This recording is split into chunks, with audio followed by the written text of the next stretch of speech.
Hello everyone, welcome back to my channel. So now we will start with unit number 4 of SEC Life Skill Education. So we have already covered unit number 1, 2 and 3. If you haven't watched those videos, kindly go and first watch those videos and then come back to this.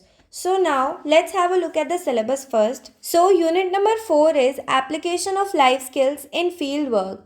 So there are mainly three topics. First is stress management and coping strategies. Second, simulation exercises, brainstorming, role plays for team building. And the last one is case management. So we will cover all these topics in great detail. Before starting with the first topic, let's briefly introduce the subject life skill education. Life skills वो abilities है जो हमें real life challenges को handle करने में help करती है। ये स्किल्स हमें बेटर डिसीजंस लेने, स्ट्रेस को मैनेज करने और इफेक्टिवली कम्युनिकेट करने की कैपेबिलिटीज़ देती है। इस यूनिट में हम डिस्कस करेंगे कि फील्ड वर्क में इन स्किल्स का यूज़ कैसे करें। So our first topic is stress management and coping strategies. सबसे पहले स्ट्रेस को समझते हैं। स्ट्रेस हर किसी की लाइफ में होता है, स्टूडेंट्स, प्रोफेशनल्स या किसी भी एज ग्रुप के लोग। जब हमें लगता है कि एक सिचुएशन हमारे कंट्रोल के बाहर है या हम उस पर परफॉर्म नहीं कर पा रहे हैं, तब स्ट्रेस होता है। अगर इसे मैनेज नहीं किया तो ये हेल्थ और रिलेशनशिप्स पे नेगेटिव इम्पैक्ट डालता है। फॉर एग्जाम्पल, मान लीजिए एग्जाम्स के एक दिन पहले आपको लगता है कि आपका सिलेबस कंप्लीट नहीं हो पाएगा। आप नर्वस फील करते हो, फोकस लूज करते हो और कॉन्फिडेंस भी कम हो जाता है। ये एक स्ट्रेस रिएक्शन है। So now let's C stress को मैनेज करने के क्या क्या तरीके हैं। The first one is time management. अपने काम को प्रायोरिटाइज करना सीखिए। एक टू डू लिस्ट बनाइए और इम्पॉर्टेंट टास्क को पहले ख़त्म कीजिए। For example, daily study plan बनाइए और उसे स्ट्रिक्टली फॉलो कीजिए। Second, relaxation exercise. जब भी स्ट्रेस फील हो, डीप ब्रीदिंग करो। एक सिंपल ब्रीदिंग एक्सरसाइज है। 4 सेकेंड्स के लिए इनहेल करो, 4 सेकेंड्स के लिए होल्ड करो और 4 सेकेंड्स के लिए एक्सहेल करो। ये आपके माइंड को काम करेगा। Third, physical activity. Daily exercise, yoga या वॉकिंग स्ट्रेस हार्मोन्स को रिड्यूस करता है। फॉर एग्जाम्पल, 20 मिनट्स वॉक लेने से आप फ्रेश और रिलैक्स फील करोगे। Fourth, talk to someone. Stress के वक्त किसी क्लोज फ्रेंड, फैमिली मेम्बर या मेंटोर से बात करो। फॉर एग्जाम्पल, अपने वरीज को शेयर करने से सॉल्यूशंस मिलते हैं और माइंड लाइट फील करता है। Fifth, hobbies. अपनी फेवरेट एक्टिविटीज में टाइम इन्वेस्ट करो, जैसे पेंटिंग, गार्डनिंग या cooking. Now let's see some of the coping strategies. First one is problem focused coping. जब स्ट्रेस किसी स्पेसिफिक प्रॉब्लम की वजह से हो तो उसका सॉल्यूशन ढूंढो। फॉर एग्जाम्पल, अगर सिलेबस टफ लग रहा है तो शॉर्ट नोट्स बनाइए और स्मार्ट स्टडी टेक्निक्स अडॉप्ट कीजिए। Second, emotion focused coping. अगर प्रॉब्लम का इमीडिएट सॉल्यूशन नहीं है तो अपने इमोशंस को कंट्रोल करना सीखिए। फॉर एग्जाम्पल, मेडिटेशन करो या किसी काम प्लेस पे टाइम स्पेंड करो। एक एग्जाम्पल लेते हैं। इमेजिन करो कि आपके इंटर्नशिप के टास्क डेडलाइन से कंप्लीट नहीं हो रहे। उस सिचुएशन में सबसे पहले अपना वर्कलोड डिवाइड करो, किसी सीनियर से एडवाइस लो और ब्रेक्स लेके काम करो। ये स्ट्रेस हैंडल करने के बेस्ट मेथड्स हैं।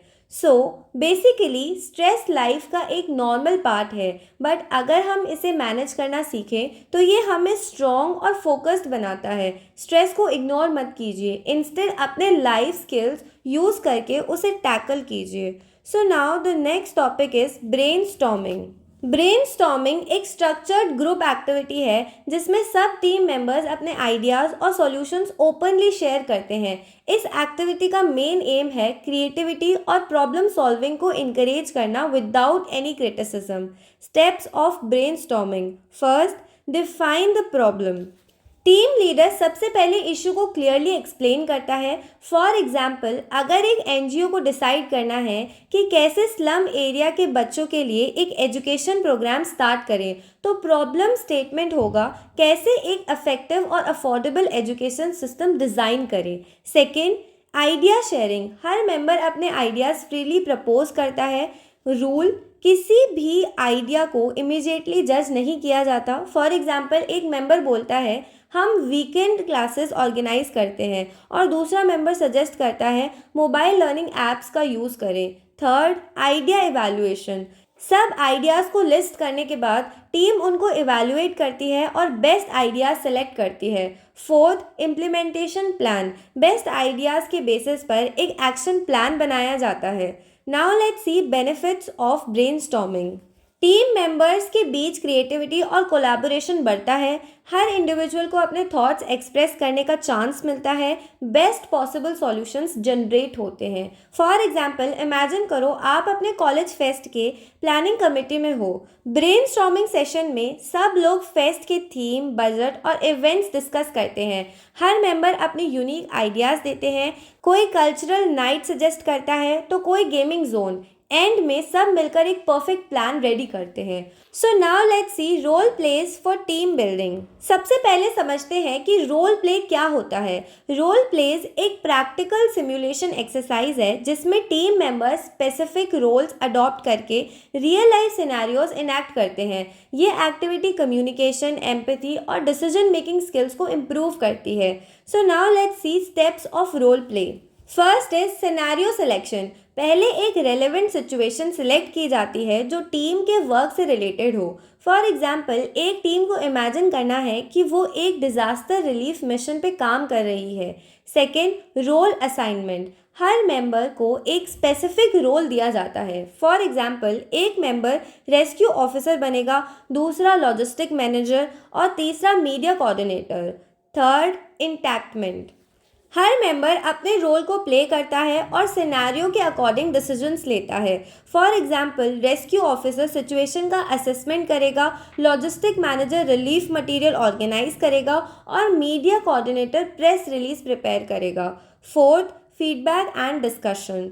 रोल प्ले के बाद टीम अपने परफॉर्मेंस पे डिस्कशन करती है और सीखती है कि फ्यूचर में कैसे बेटर परफॉर्मेंस कर सकते हैं। Now let's see benefits of role plays. Problem solving और लीडरशिप स्किल्स डेवलप होती हैं। टीम वर्क और एम्पैथी के कॉन्सेप्ट बेटर समझ में आते हैं। मेंबर्स अपनी वीकनेसेस को आइडेंटिफाई करके इम्प्रूव करते हैं। फॉर एग्जाम्पल, मान लीजिए एक ग्रुप को एक कस्टमर सर्विस इशू हैंडल करने का सिनेरियो दिया गया है। एक मेंबर एंग्री कस्टमर बनेगा और दूसरा customer service representative. Role play के थ्रू रिप्रेजेंटेटिव सीखेगा कि कस्टमर को कामली कैसे हैंडल करना है और इशू सॉल्व करना है। सो बेसिकली ब्रेनस्टॉर्मिंग और रोल प्लेस दोनों ही इफेक्टिव मेथड्स हैं जो टीम बिल्डिंग के प्रोसेस को स्ट्रेंथन करते हैं। ये एक्सरसाइजेज नॉट ओनली कम्युनिकेशन और कोऑर्डिनेशन इंप्रूव करते हैं बल्कि प्रैक्टिकल प्रॉब्लम सॉल्विंग और लीडरशिप स्किल्स को भी इन्हांस करते हैं। So now let's see our last topic which is case management. Field work में एक इम्पॉर्टेंट स्किल है केस मैनेजमेंट। केस मैनेजमेंट का मतलब है किसी इंडिविजुअल या ग्रुप के स्पेसिफिक इश्यूज को आइडेंटिफाई करना, उनके सॉल्यूशन प्लान करना और इंश्योर करना कि उनका प्रॉपर एग्जीक्यूशन हो। ये स्किल काफ़ी ज़रूरी है health care, social work, counselling और एनजीओ रिलेटेड फील्ड्स में, जहां आपको डिफरेंट चैलेंजेस को सिस्टमैटिकली हैंडल करना होता है। अब हम समझेंगे केस मैनेजमेंट के स्टेप्स और उसके इम्पोर्टेंस को रिलेटेबल एग्जाम्पल्स के साथ। सो now let's C case management process. Case management एक स्टेप बाय स्टेप अप्रोच है जो किसी भी इशू को इफेक्टिवली सॉल्व करने के लिए यूज़ होती है। इसमें 5 स्टेप्स होते हैं। First, assessment.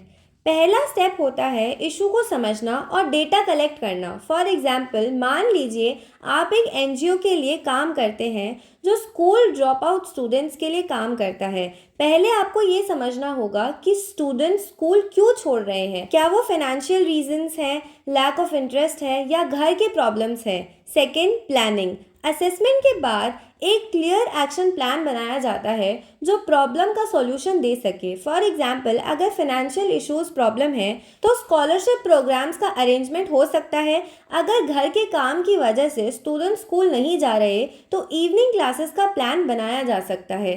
Third, implementation. Planning के बाद सॉल्यूशन को अप्लाई किया जाता है। फॉर एग्जाम्पल, एनजीओ स्कॉलरशिप के फॉर्म्स फिल करवाना स्टार्ट करेगी और इवनिंग क्लासेस शुरू करेगी। Fourth, monitoring. इम्प्लीमेंटेशन के बाद ये देखना ज़रूरी है कि सॉल्यूशन इफेक्टिवली काम कर रहा है या नहीं। फॉर एग्जाम्पल, एनजीओ देख रही है कि स्कॉलरशिप लेने के बाद स्टूडेंट्स रेगुलर स्कूल जा रहे हैं या नहीं और इवनिंग क्लासेस में उनकी परफॉर्मेंस इम्प्रूव हो रही है या नहीं। Fifth, evaluation and feedback. Finally programme का एनालिसिस किया जाता है और फीडबैक कलेक्ट किया जाता है कि और इम्प्रूवमेंट्स के लिए क्या किया जा सकता है। फॉर एग्जांपल पेरेंट्स और टीचर्स से फीडबैक लिया जाता है कि स्टूडेंट्स के बिहेवियर और परफॉर्मेंस में क्या चेंजेस आए हैं। Now let's see importance of case management. First, systematic problem solving. ये अप्रोच इश्यूज को ऑर्गेनाइज और इफेक्टिवली सॉल्व करने में हेल्प करता है। Second, resource optimisation. Available resources का बेस्ट यूज होता है, जैसे टाइम, मनी और human resources. Third, client centred approach. Case management client के स्पेसिफिक नीड्स पे फोकस करता है, जो बेटर आउटकम्स इंश्योर करता है। Fourth, accountability and transparency. हर स्टेप प्रॉपरली डॉक्यूमेंटेड होता है, जो प्रोसेस को ट्रांसपेरेंट और अकाउंटेबल बनाता है। फॉर एग्जाम्पल, मान लीजिए एक सोशल वर्कर के पास एक केस आता है जिसमें एक अंडर प्रिविलेज फैमिली को फाइनेंशियल हेल्प चाहिए। सबसे पहले असेसमेंट होगा। सोशल वर्कर फैमिली की इनकम, एक्सपेंसेस और चैलेंजेस एक्सेस करता है। फिर प्लानिंग, फाइनेंशियल एड के लिए एक गवर्नमेंट स्कीम या प्राइवेट एनजीओ के साथ कोलैबोरेट करता है। देन इम्प्लीमेंटेशन, फैमिली के डॉक्यूमेंट सबमिट करके हेल्प अरेंज की जाती है। देन मॉनिटरिंग, देखा जाता है कि फैमिली उस फाइनेंशियल एड का सही यूज़ कर रही है या नहीं। Then last is evaluation, programme के एंड पे फैमिली के लिविंग कंडीशंस इम्प्रूव हुई या नहीं, इसका एनालिसिस किया जाता है। So now conclusion. Life skills का रियल वर्ल्ड एप्लीकेशन हमें फील्ड वर्क में इफेक्टिव और इम्पैक्टफुल बनाता है। Stress management and coping strategies हमें प्रेशर हैंडल करना और अपने इमोशंस कंट्रोल करना सिखाता है, जो फील्ड वर्क के चैलेंजेस फेस करते वक्त काफ़ी ज़रूरी होता है। सिमुलेशन एक्सरसाइजेज जैसे ब्रेनस्टॉर्मिंग और रोल प्लेस टीम बिल्डिंग और कोलैबोरेशन को स्ट्रेंथन करते हैं, जो किसी भी प्रोजेक्ट को सक्सेसफुल बनाने के लिए एसेंशियल है। केस मैनेजमेंट एक स्ट्रक्चर्ड अप्रोच प्रोवाइड करता है, जो इंडिविजुअल और कम्युनिटी बेस्ड प्रॉब्लम्स को सिस्टमैटिकली सॉल्व करने में हेल्प करता है। तीनों टॉपिक्स का मेन पर्पस है प्रैक्टिकल स्किल्स को डेवलप करना, जो सिर्फ थियोरेटिकल नॉलेज से नहीं आता। ये स्किल्स हमें एम्पावर करते हैं कि हम इफेक्टिवली कम्युनिकेट करें, क्रिएटिव सॉल्यूशंस बनाएं और हर टास्क को ऑर्गेनाइज और इम्पैक्टफुल तरीके से कंप्लीट करें। सो आई होप आपको यूनिट नंबर 4 अच्छे से क्लियर हो गया होगा। Still if you have any doubts, feel free to ask me in the comment box and I will reply you as soon as possible. Thank you so much for watching and please subscribe to my channel.